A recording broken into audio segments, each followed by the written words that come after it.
what's up with organs? Wait. Organs? Organs. Like your body's organs. Yes. Okay. And do we need all of them? So Okay. I've heard we don't need them all. And so I just did some digging into what is considered to be a necessary organ or a non-necessary organ. And then we can maybe debate if like they're actually non-necessary or not. So first of all, how many organs does the human body have? Oh, man. 27. 78. 78? Far more than I knew. Are we talking about like, is your eye an organ? Yes. Okay. Yeah, that makes more sense. Yeah. I was just thinking in your tummy how many there are. Right. Yes. Anyways, go for it. Yeah. So 78 is the common consensus. Some people say 79 or 90, depending on how you divide stuff up. But that's a lot of organs. And do we need them all?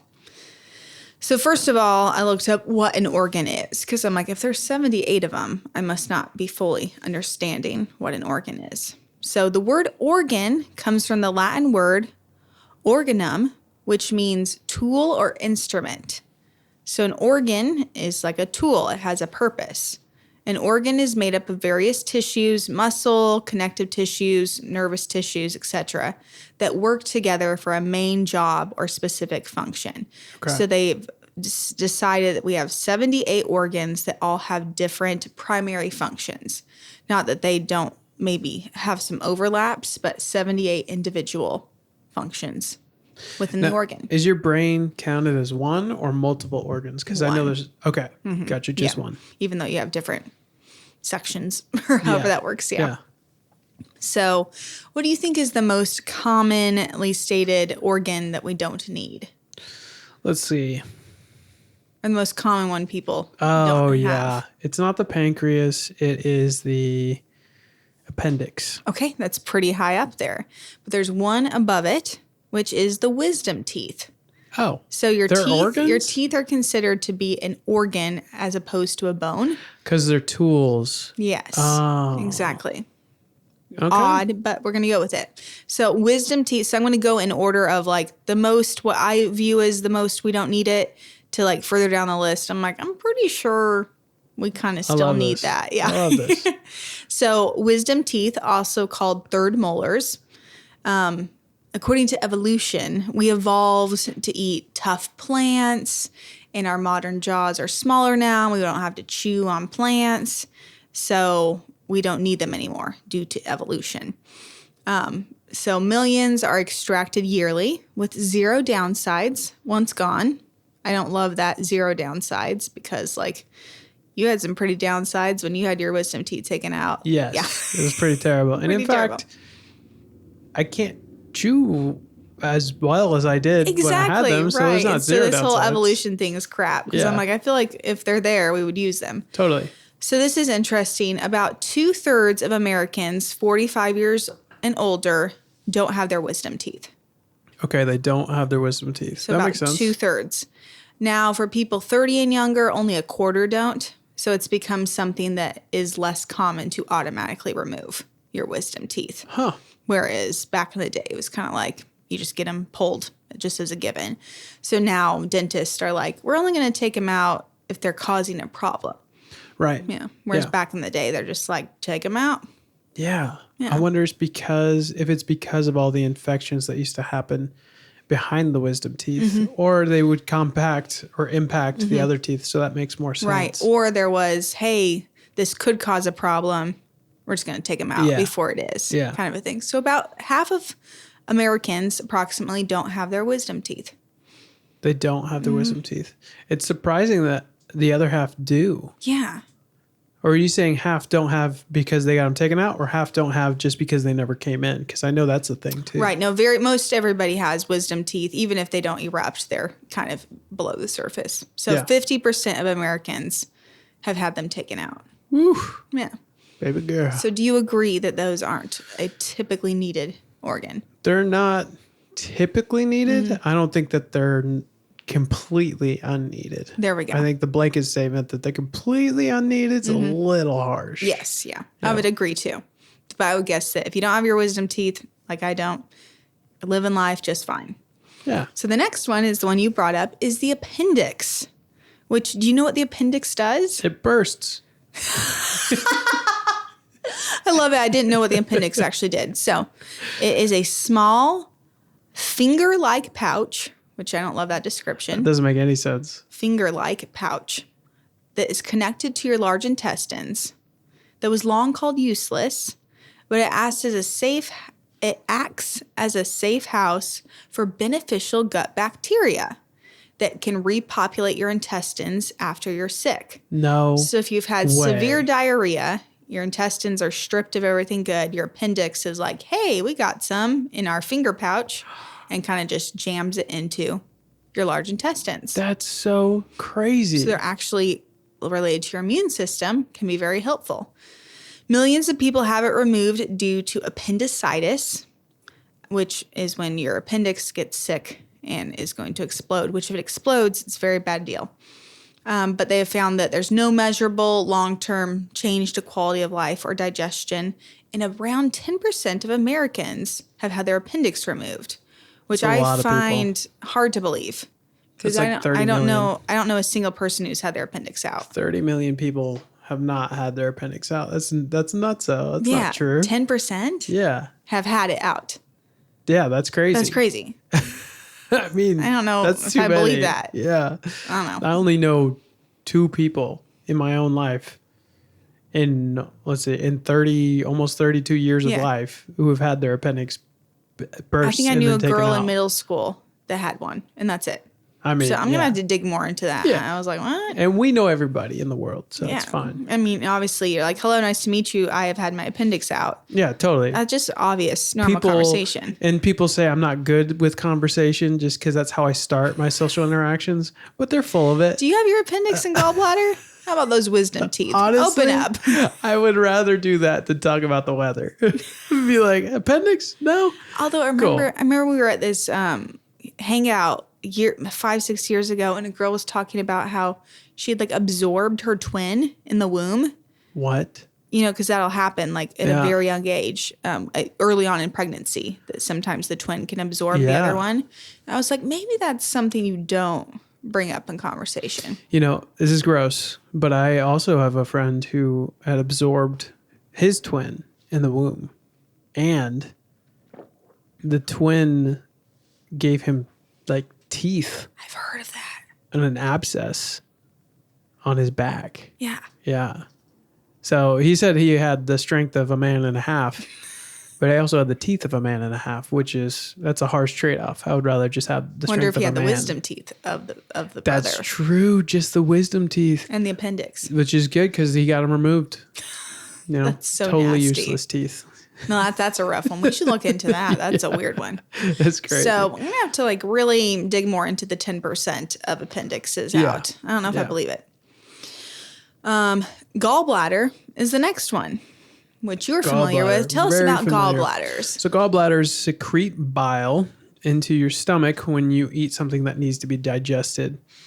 Specifically, it releases a lot of bile when you eat a lot of fatty stuff for the most part, but it secretes bile basically for anything. And if you have an overactive gallbladder, it can get angry and inflamed, or it can get stopped up completely and you'll have to have your gallbladder taken out. Crazy. Yeah. Yes. So you were correct.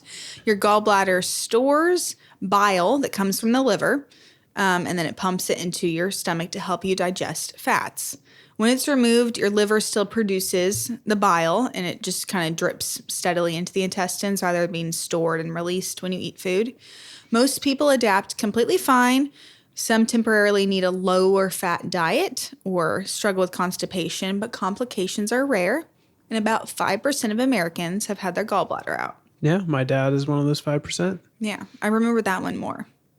Was it your grandma? She was in the hospital and they're like, we think you need to have your gallbladder out. I think so. And then they found out she already had it taken out. They're like, okay, never mind. There's something similar like that. Yeah, we need to get your gallbladder out. Like that's the issue. Yeah. And then she's like, okay, fine. And then it was the funny thing wasn't necessarily that they came back and like, oh, it's gone. It's that she didn't even remember that she had it taken out. Yeah. I think that's how the events happened. We'll have to ask my dad. But yeah, hilarious. Had you considered having your gallbladder removed? No. Okay. No. You were just I'm going to change my diet. I think so. I think there was a lot of like anxiety and fear around having to have it out at some point because of the damage I had done. They used to call me, for anybody listening, they used to call me Pork Chop Caleb because I constantly ate pork chops, which are full of fat. Just straight fat. Straight fat. 2 or 3 pork steaks a day. Maybe two a day. So your gallbladder was upset. Yeah, and I was too afraid to have it taken out. That was like the worst case scenario. So I changed my diet. My dad chose to keep his diet and get his gallbladder taken out, and to each their own. Yep. You know, but for me, that was the greatest fear of mine. Was having to have it taken out. Whereas your dad was like, I'll just have it taken out and I'll keep eating my pork chops. I won't eat my pork chops. And I'm like, I'll give up pork chops. I'm fine. So I believe the 5% number more than I do the 10% for the appendix. Yes. Oh, for sure. Yeah. So, which is still very high. It's 15 million people, roughly. Mm-hmm. So it just shows how bad our diets are that we've gotten to this point. Yeah. Okay, the next one is your tonsils. And often I'm going to say this wrong, anoids. So there's like connected to your tonsils. So these are lymphatic tissues that trap viruses or bacteria in the throat or the nose. So your tonsils are at the back of your throat. They are removed in childhood if you have reoccurring infections, strep throat, colds, things like that. But your other lymph nodes and immune tissues fully make up for it. So studies show that there's no long-term increase in infections of kids who've had it removed. It's almost always children who have their tonsils removed. Wow. It's very rare to have happen later in life. So removing your tonsils, much like how most people had their wisdom teeth taken out before, it was extremely common in the mid-20th century. Over 1 million children per year in the 1950s to 70s had their tonsils removed, with some areas removing them for maybe between 20 to 60% of children. So it was kind of you've gotten multiple colds, we're just going to take your tonsils out. What the heck? Because they can get swollen and stuff. So today, just 50 years later, only 0.2% of children get the surgery each year. Wow. So because of that, about 15% of the population doesn't have their tonsils, but they're all in their 50s, 60s. That makes sense. Yeah. So they found that that's not really the problem. Did you know anybody who had their tonsils out? Yes. I knew a couple of kids in school that had their tonsils out. Were they pretty sick kids? I don't know. It's just kind of one of those things. Like, they didn't even seem like it was a big deal. One of my friends, her little sister had him out. And I think some people actually do have just large tonsils and maybe a smaller esophagus or throat. So it was causing her breathing problems at a young age. But yeah, she had him out and was kind of good to go. A couple days later, I guess it wasn't a huge thing. But yeah. I have one friend that had him out. And was he sickly? He wasn't sickly, but they didn't eat good. So I can imagine him getting sick more often than not. Just in general, yeah. So I wonder, because it was you're talking about a span from the 50s to the 70s, which is a pretty unhealthy span in U.S. history. Right. It's kind of where we were discovering corn syrup and processed foods were kind of growing.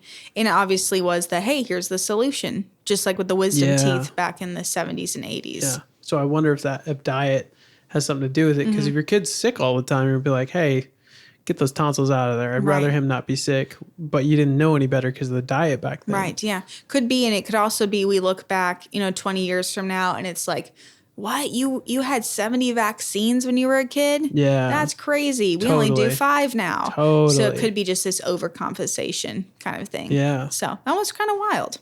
So I think that you can live without your tonsils and be perfectly fine. This, to me, seems like the most unneeded one we've come across. Oh, totally. Yeah. The next one is the spleen. The spleen. Do you know what the spleen does? I'm going to say the spleen is what creates insulin. No. No? Okay. I'm thinking of the appendix, maybe?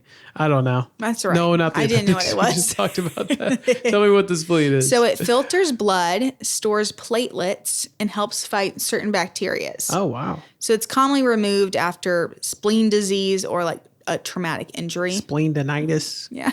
So you could be in a car accident and lose your spleen, like have to have it taken out. But your liver and other lymphatic tissues take over. The main downside is that there's a higher lifetime risk of specific infections because the spleen fights certain bacterias. Yeah. So pneumonia and meningitis are much more common in people who don't have a spleen.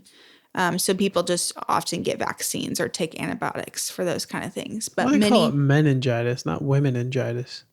I think it's for your mandibles. Isn't that something to do with your jaw? I don't know. I could have been making that up. Could be. Yeah.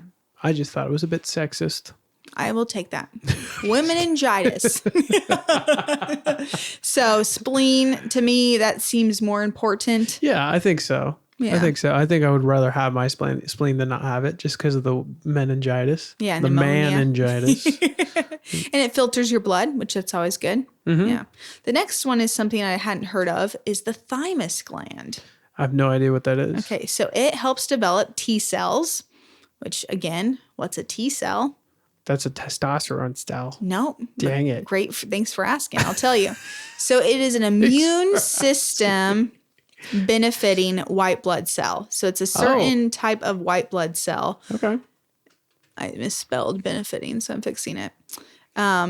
White blood cell. So your thymus gland is really active in childhood, but it shrinks dramatically down to almost nothing once you go through puberty. So if you've made it through puberty, you can get rid of that baby. You're perfectly fine without it. And the rest of your immune system handles the job. What happens if you don't go through puberty and you get rid of it? Nothing really came up about it. It's okay. like, it's just you might have a lower immune system, but as long as you got your spleen or, your tonsils or other stuff, your body's pretty good at making up for it. Yeah. Okay. So that one seemed kind of important to me.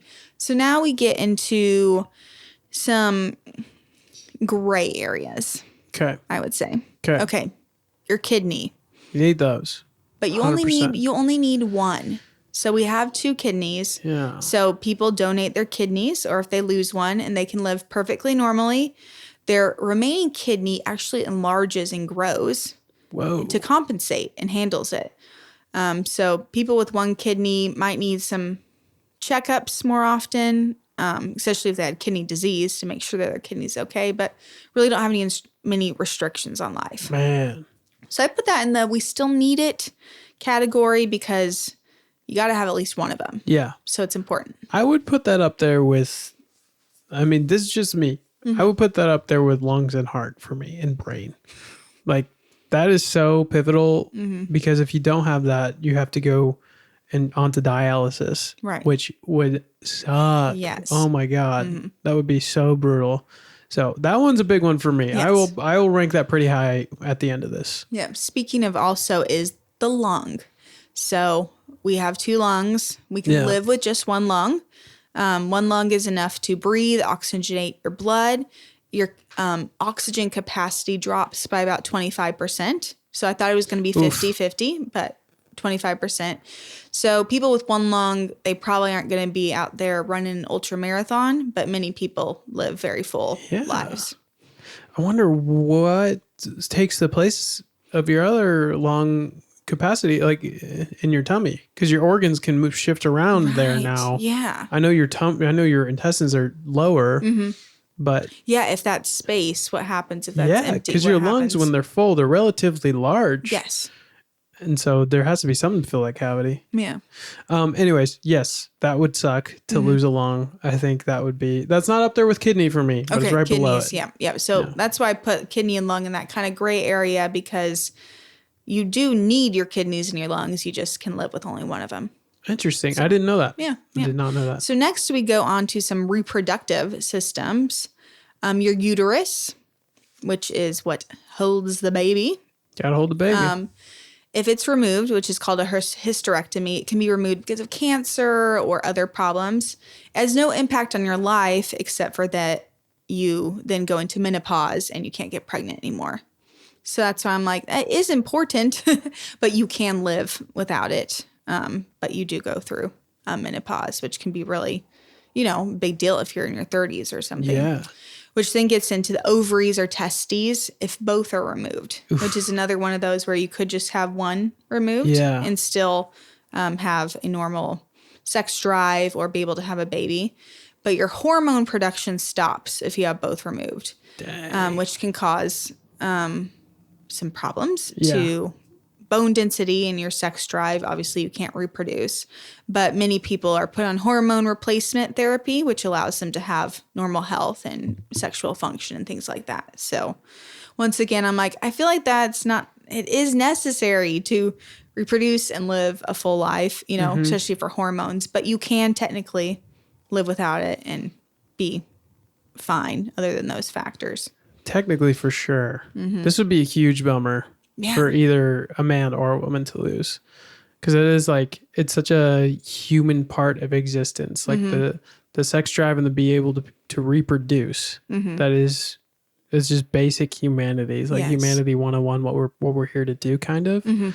So I think there would be more of an existential crisis for whoever loses those. Yes. More of a mental and emotional impact than maybe a physical. I mean, obviously the hormones is all messed up. But whereas if you're losing a lung or a kidney, that comes with like the fear around the surgery and the recuperation.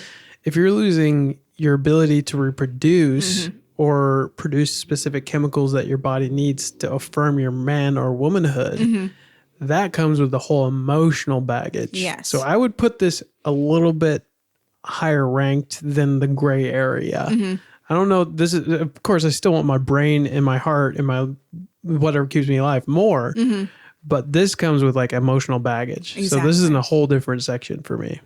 What do you think? Yeah, I'd put it literally in a different section. Okay. Yes. No, like, yeah, like it's a very different effect than like, oh, your immune system's a little bit lowered, or I could see it being more devastating in different ways than losing a kidney or a lung. Totally. Yeah. Yeah. More psychological and emotional than physical. For sure. Yeah. Because if you lose your uterus or your testes, you can still go out and run an ultramarathon. Totally. Yeah. The hormones might be a problem, but. Yeah.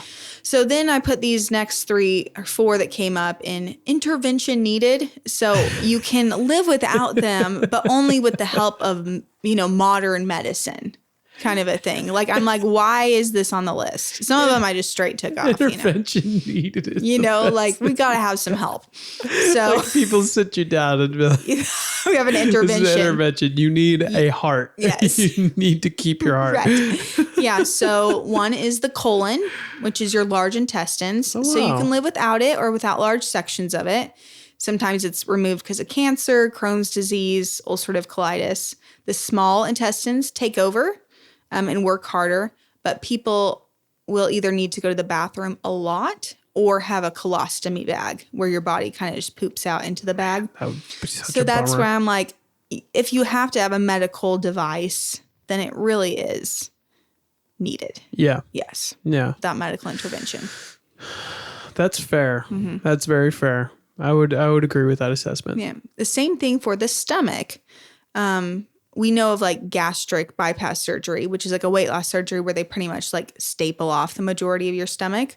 But people actually can live with their entire stomach removed, which is wild. This is done because of cancer or severe ulcers.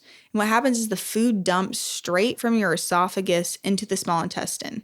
Oh my God. So this causes a lot of problems because it's called dumping syndrome, where you're just like, body's just like, it's like talk about like, a carbo loading spike of insulin. It's not even sitting in the stomach. It's just dropping straight into your intestines without being digested. Dumping syndrome? Dumping syndrome. Been there. So which can cause dizziness or diarrhea, which is very opposite problems. You have those days. Yes. Am I going to be dizzy today or am I going to have diarrhea today? So once again, that one, if it's a gastric bypass surgery and you're stapling off part of your stomach, that is a medical intervention. Whereas you technically have your stomach removed and still digest and absorb nutrients, but like, you're going to have some pretty significant problems. Here's the thing with this one. Yes, I agree. We need an intervention for this. But this is by far, in description, the funniest one you've told me. And so this gets its own category. This gets a rainbow category because it's like, bad things are happening, but we're going to have fun with it. Yeah, I like it.